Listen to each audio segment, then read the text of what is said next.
하나님 우리 아버지와 주 예수 그리스도로부터 오는 은혜와 평강이 여러분과 함께 하시기를 바랍니다.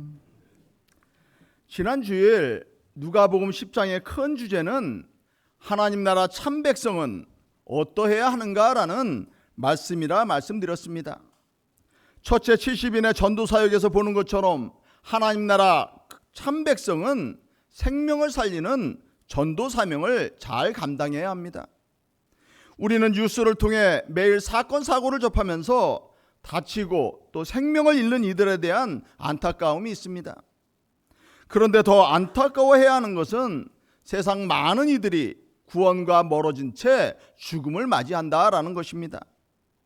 영혼이 죽어 멸망하는 것에 더 큰 안타까움을 우리는 가져야 하는 것입니다. 전도를 통해 세상 죽어가는 생명을 살린 분들의 이름은 하늘 생명책에 기록될 것입니다.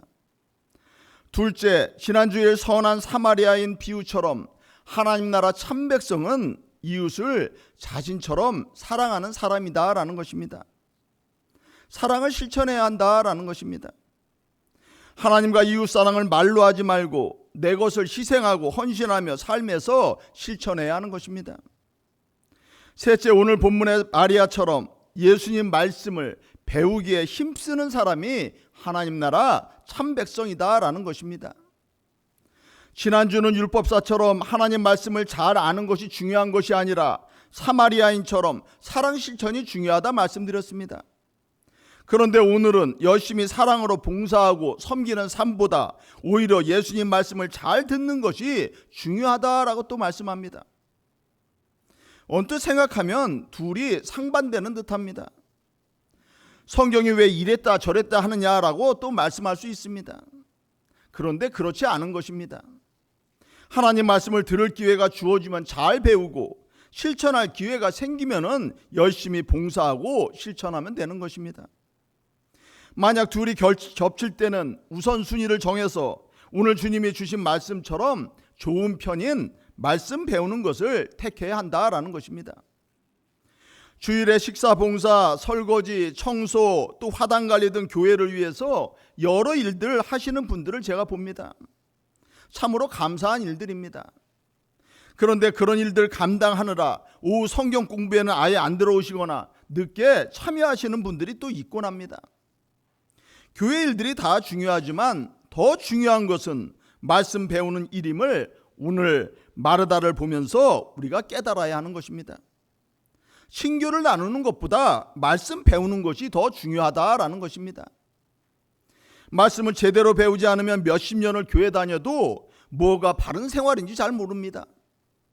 문제는 그렇게 잘 모르는 분들이 자기 하고 싶은 대로 하면서 하나님 뜻이다라고 또 신앙생활합니다. 자신이 하는 행동이 하나님이 원하시는 일이라고 우기면서 또 살아가는 것입니다. 어떤 교회는 하루 종일 기도하고 예배 드리는 것을 또 자랑으로 내세우기도 합니다. 예배는 늘 내 앞에 하나님이 계시다는 생각으로 온 마음과 정성으로 드려야 합니다. 물론 오랜 시간 예배 드리는 것도 참으로 좋은 일입니다. 하지만 진짜 예배는 세상에서 하나님을 마음에 품고 삶으로 하나님께 영광 돌리며 사는 삶인 것입니다. 삶이 더 중요하다라는 것입니다.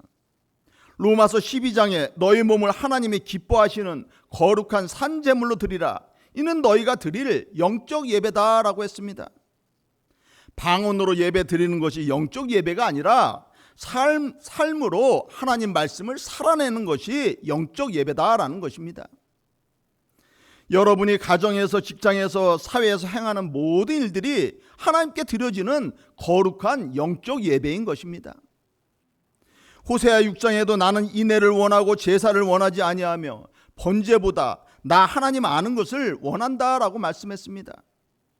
제사 예배 드리는 것도 중요하지만 더 중요한 것은 제발 하나님인 나에 대해서 제대로 좀 알고 인격적으로 친밀한 사랑의 관계 안에서 살아가라라는 말씀인 것입니다. 미가 선지자도 여호와 하나님께서 내게 구하는 것은 천찬의 순양이나 만만의 강물 같은 기름을 가지고 제사 드리는 것이 아니다라고 했습니다. 오직 정의를 행하고 인자를 사랑하고 겸손하게 하나님과 함께 행하는 것이다 라고 했습니다. 즉 악을 미워하고 선에 속해서 정의로운 삶을 살고 이웃을 사랑하는 마음을 살며 겸손하게 하나님 의지하고 바라보며 동행하는 삶을 사는 것이 중요하다 말씀하시는 것입니다. 그런데 하나님 마음과 뜻을 제대로 깨달으려면 매주일 설교 20분 들어서는 안 되는 것입니다. 말씀 공부에 더 힘써야 한다라는 것입니다. 우리 박재환 성도님과 유정심 성도님은 교회 다니신 지 얼마 안 되지만 배움에 참으로 열심히 있으십니다. 열심히 수요 기도에도 참석하시고 오후 성경 공부 모임에도 참석하시고 또 모르는 것이 있으면은 제게 질문도 많이 하십니다. 박 성도님은 가끔 누군가와 대화를 나누다가 기독교인인 것을 알면은 반가워서 여러 가지 신앙에 대해서 질문도 하고 또 이야기도 나눈다고 합니다. 그런데 수십 년 교회 다니신 분이 기독교나 성경에 대해서 아는 것이 별로 없다는 것을 알고 놀라셨다라고 제게 말씀하셨습니다. 사실 우리나라 교인들 가운데 체계적으로 오랜 시간 신앙이나 성경에 대해 공부하신 분들이 그리 많지 않은 것이 현실인 것입니다. 그래서 이단들이 교인들을 만만하게 보는 것입니다. 성도들이 뭘 알겠느냐라고 그냥 자기 하고 싶은 대로 이야기하는 것입니다. 둘째는 많은 성도들이 성경 공부 조금 하고서는 자신이 성경도 잘 알고 하나님 뜻도 잘 안다고 생각하면서 신앙생활하는 것입니다. 사실 성경을 많이 공부했다는 이단들도 마찬가지인 것입니다. 기껏해야 성경 몇 번 읽었고 교주가 만든 교리서적 몇 번 외우고 또 읽고 마치 성경을 다 안다는 듯이 그렇게 또 살아가는 것입니다. 제가 20년 30년을 성경을 공부해도 모르겠는데 몇 년 공부해가지고 그 사람들이 어떻게 알겠습니까? 자신들만 하나님 뜻을 또 잘 알고 자신들만 구원받는다고 확신에 차서 살아가는 것입니다. 엉터리 구원에 확신 가졌다고 구원받는 것은 아닙니다. 먼저 정통교리에 입각해서 하나님 말씀을 잘 배우는 것이 중요합니다. 또 중요한 것은 말씀을 머리로 받아들이지 말고 마음으로 받아들여야 한다라는 것입니다. 말씀의 씨앗이 머리가 아닌 마음밭에 뿌려져야 하나님 나라 열매를 여러분 가운데 맺게 되는 것입니다. 그런데 지난주 율법 교사는 머리로만 성경 지식을 쌓는데 몰두했습니다. 성경 지식은 중요한데 말씀을 마음으로 깨닫고 또 새기지 못해서 하나님이 진짜 원하시는 실천이 없었다라는 것입니다. 말씀 없는 교회도 문제지만 한편으로는 말씀과 지식은 풍성한데 말뿐이고 실천에 열매 없는 교회가 많은 것도 또 문제인 것입니다. 참된 말씀에 깨달음이 없기 때문인 것입니다. 그런데 성경을 읽는데 성령께서 역사하지 않고 말씀을 깨닫지 못한다는 것은 사실 비정상적인 일입니다. 루터는 말씀이 선포될 때 성령이 온다라고 말씀했습니다. 또 성경 말씀은 그리스도를 우리의 마음에 모시는 능력을 가지고 있다 했습니다. 하나님 말씀이 성령의 전달자이자 그리스도를 품는 핵심이다라는 것입니다. 루터교 영성학자 바이트도 성경은 은혜의 수단이고 성경 말씀은 단지 지식만 전달하지 않고 성령도 전달한다라고 했습니다. 하나님 말씀은 살아있고 운동력이 있어 말씀을 읽을 때 하나님은 믿음의 선물을 우리 마음 가운데 새겨주시고 객관적으로 또 임재하시고 일하신다라는 것입니다. 루터교 신앙의 핵심을 담은 아우스부르크 신앙 고백서에도 말씀 듣는 사람들의 마음속에 하나님은 신앙을 일으키신다라고 써 있습니다. 그러므로 말씀 듣고 성경 읽는데 성령께서 역사하지 않고 신앙이 자라지 않고 예수 그리스도의 사랑과 긍휼이 삶 가운데서 나타나지 않는 것은 비정상적인 일인 것입니다. 그런데 왜 성경을 많이 읽고 말씀 듣는데 제대로 깨닫지 못하고 실천하지 못합니까? 저는 세 가지 이유가 있기 때문이다라고 생각합니다. 첫째, 마음이 완악하고 굳어져 있기 때문인 것입니다. 먼저 하나님이 하신 일이나 성경 말씀에 대한 존중의 마음이 우리 가운데 있어야 합니다. 예수님은 제자들에게 너희가 아직도 깨닫지 못하느냐 하시면서 그들 마음에 완악함을 꾸짖으셨습니다. 마음의 완악은 굳어지고 무감각해진 상태를 말합니다.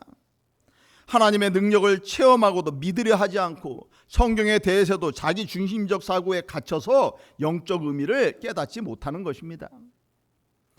둘째, 하나님께 겸손히 지혜를 구하지 않기 때문입니다. 야고보서 1장에 너희 중에 누구든지 지혜가 부족하거든 모든 사람에게 후히 주시고 꾸짖지 아니하시는 하나님께 구하라. 그리하면 주실 것이다 말씀하셨습니다. 자신이 무엇을 안다고 교만 떨지 말고 겸손히 하나님의 지혜를 구하면은 깨달음도 주시고 어떻게 살아야 하는지도 또 알려주실 것입니다. 셋째, 마음과 귀에 할례를 받지 않았기 때문입니다.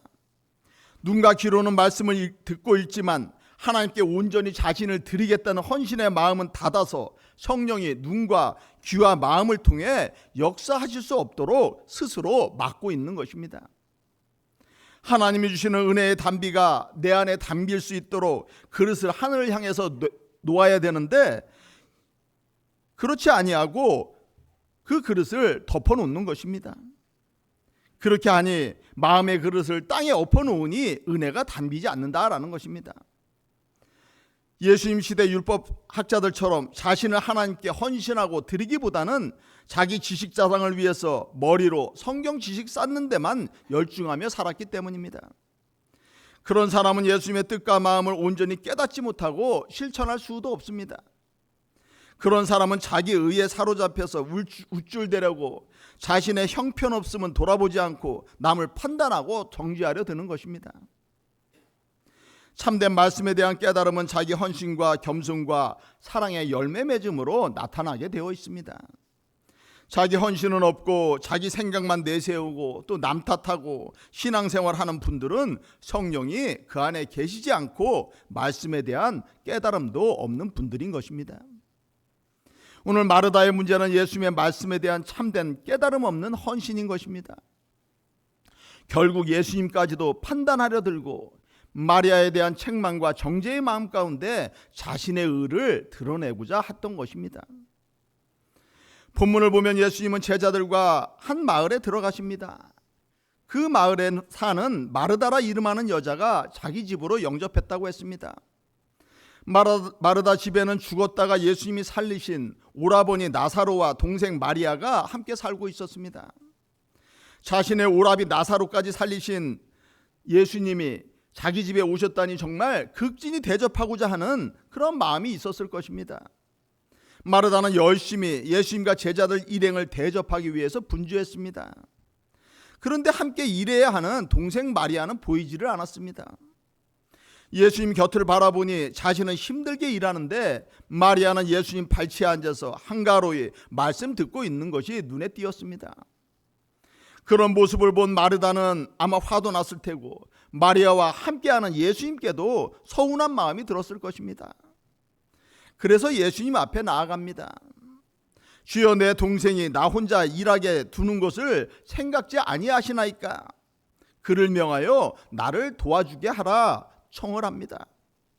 마르다는 예수님이 마리아의 이기적인 태도를 꾸짖어 주기를 원했습니다. 한편으로는 예수님도 너무하신다고 예수님께 불평하며 가르치려 드는 것입니다. 많은 성도들 신앙생활의 한 단면을 마르다를 통해서 우리가 볼 수 있는 것입니다. 하나님 일 감당하고 교회를 위해 봉사하는 것은 아름답고 복받을 일입니다. 열심히 하나님과 주님의 몸된 교회를 위해 헌신하시는 모든 분들께는 하나님께서 큰 상급을 주실 것입니다. 그런데 하나님의 일은 자발적이고 기쁨으로 감당해야 하는 것입니다. 의무감을 넘어서야 하고 일하지 않는 다른 사람에 대한 원망도 없어야 하는 것입니다. 저는 그런 분들이 있으시면 힘들어하지 마시고 그냥 집에서 쉬라라고 말씀드리고 싶습니다. 교회 일에 불평불만이 있으면 덕이 되지 않고 하나님의 영광도 가리게 되는 것입니다. 빌립보서 2장에 모든 일을 원망과 시비 없이 하라라고 말씀했습니다. 교회 공동체를 위해 하나님 일하면서 누군가에게 서운하고 섭섭하고 원망의 마음이 자꾸 든다면 그것은 하나님과 교회 공동체를 위해서 바람직하지 않은 것입니다. 그런 마음을 통해 사탄이 공동체 가운데 역사하는 것도 저는 신앙생활에서 많이 보았습니다. 무슨 일을 하든지 하나님께 영광이 되어야 하고 또 덕스러워야 하는 것입니다. 여러분은 예수님이 마르다 집에 들린 목적이 무엇이라고 생각합니까? 아마 예수님은 무엇보다 사랑하는 마르다 가족이 또 모여든 마을 사람들이 구원의 복음을 잘 깨닫기를 원하고 전하시고자 그들을 집에 들린 것입니다. 이제 얼마 후에 예루살렘에서 십자가를 지실 텐데 특별히 사랑하는 마르다 가정이 복음을 온전히 깨닫고 구원받기를 원하셨을 것입니다. 음식은 그저 집에서 먹던 대로 조금 더 신경 써서 내오면 되는 것입니다. 육적 양식보다 영적인 양식이 더 중요하다라는 것입니다. 마르다는 지금 예수님을 모시며 무엇이 우선되어야 하는가를 깨닫지 못하고 있는 것입니다. 오늘 교회에 나온 여러분의 목적도 친교도 봉사도 아니고 하나님 예배하고 말씀 듣는 일이 우선임을 잘 깨달으시기 바랍니다. 섬김의 자리도 중요하지만 말씀 듣는 자리를 더 중요하게 여기시기 바랍니다. 그래서 누가복음 저자는 착한 사마리아인 비유를 통해서 사람들이 말씀은 등한시하고 선행만 강조할까 보아서 마르다 이야기를 이 선한 사마리아 사람의 비유 다음에 바로 넣었던 것입니다. 말씀과 상관없이 선행하는 것보다 우선 말씀을 잘 배우고 깨닫고 선행을 실천하라라는 것입니다. 하나님 말씀을 깨달은 사람은 자연스럽게 기쁨과 사랑과 소망 가운데 하나님의 사역을 잘 감당하게 될 것입니다. 누가 하지 말라라고 해도 하는 것입니다. 우리가 구원받는 데 있어 믿음이 가장 중요한데 성경의 믿음은 들음에서 난다라고 했습니다. 믿음은 하나님에 대한 성경 지식과 말씀에 대한 나의 절대적인 동의와 말씀에 대한 신뢰라는 이 삼박자가 또 필요한 것입니다. 말씀을 듣고 동의하고 신뢰해야 믿음이 생겨난다라는 것입니다. 예수님은 조바심 내고 불평하는 마르다를 사랑 가운데 부르십니다. 마르다야, 내가 많은 일로 염려하고 근심하나 몇 가지만 하든지 혹은 한 가지만으로도 족하니라. 먼저 주님은 마르다의 진심을 귀하게 여기시고 그녀의 노고를 치하하셨습니다. 나를 잘 대접하기 위해 너무 염려하고 안달하거나 속상해하지 말라라는 것입니다. 지금 내게 필요한 것은 그런데 구원의 말씀이 더 필요하다라고 말씀하는 것입니다. 마리아는 이 좋은 편을 택했으니 빼앗기지 않을 것이다 말씀합니다. 바쁜 세상을 살아가는 여러분이 놓쳐서는 안 되는 것이 있는데 그것은 하나님 말씀을 배우는 것입니다. 마리아는 예수님의 말씀에 집중하기 위해 접대하는 일은 잠시 제쳐놓았습니다. 오늘 예수님이 이 집을 떠나시면 또 언제 이 집을 방문하실지 말씀을 전하실지 모르기 때문인 것입니다. 말씀 듣고 성경 공부할 수 있는 기회가 주어질 때 나중으로 미뤄서는 안 되는 것입니다. 마리아처럼 하나님 말씀 듣는 것을 삶 가운데 우선시하시기 바랍니다. 말씀은 여러분의 영을 살리는 영적인 양식입니다. 하나님 말씀이 여러분의 생명을 살리고 삶을 풍성케 할 것임을 명심하시기 바랍니다. 주님 말씀을 듣고 배울 기회를 자주 갖고 순간순간 말씀을 또 붙잡으며 사시기 바랍니다. 하나님 말씀이 여러분을 영원한 생명의 길로 인도해 주실 것입니다. 시편 1편에 오직 여호와의 율법을 즐거워하여 그 율법을 주야로 묵상하는 자가 복이 있는 자다 말씀했습니다. 하나님 말씀을 주야로 묵상하고 배우는 분들에게 참된 복이 임하게 될 것입니다. 하나님 말씀을 읽고 배우는 가운데 하나님의 뜻을 깨닫고 영원한 생명과 복을 얻는 복된 성도들이 다 되시기를 주님의 이름으로 축원합니다. 함께 기도드리겠습니다.